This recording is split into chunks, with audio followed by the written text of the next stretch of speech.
بہن کا سوال ہے کہ نور نامہ پڑھنا اور شہادت نامہ پڑھنا کیسا ہے؟ کیونکہ گھروں میں عورتیں نور نامہ بھی پڑھتی ہیں، شہادت نامہ پڑھتی ہیں، اور جو ہے اس کو عورتوں کو جمع کر کے اس کی نظم وغیرہ پڑھی جاتی ہے، کیونکہ نور نامہ یہ ایک طریقے کا اردو نظم ہے۔ اس کے اندر حضور صلی اللہ علیہ وسلم کی پیدائش کے تعلق سے،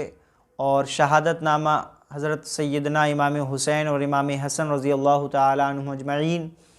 کے بارے میں اور ان کے واقعات کے بارے میں ان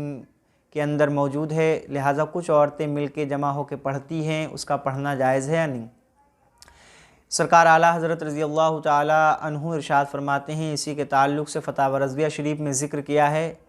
نور نامہ جو پڑھا جاتا ہے اردو نظم میں،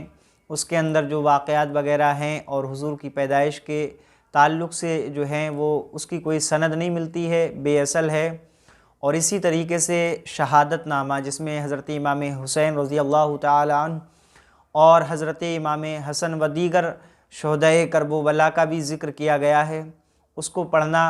بالکل جائز نہیں ہے، کیونکہ اس کے اندر بھی من گھڑت اور بے سروپا چیزیں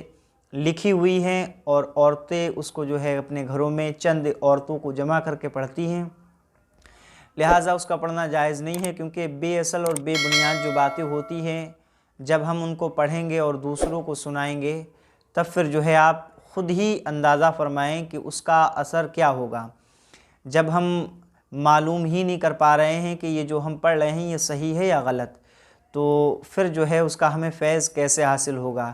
اور جو بے اصل اور بے بنیاد من کی بنائی ہوئی باتیں نور نامے اور شہادت نامے کے اندر لکھی گئی ہیں، یہ جب لوگ سنتے ہیں تو پھر اس پہ ان کا اعتقاد ہو جاتا ہے، اور وہ بہت شوق سے اس کو سنتی بھی ہیں، پڑھتی بھی ہیں۔ اور دیکھا گیا ہے اکثر دیہات میں کہ زیادہ تر عورتیں اپنے گھروں میں عورتوں کو جمع کر کے یہ سب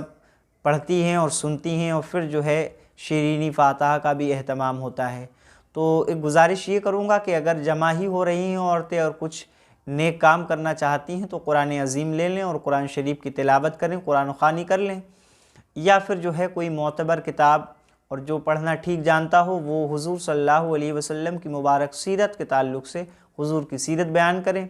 یہ بہتر ہے۔ نور نامہ اور شہادت نامہ پڑھنا یہ بالکل جو ہے جائز نہیں ہے، اس سے بچیں۔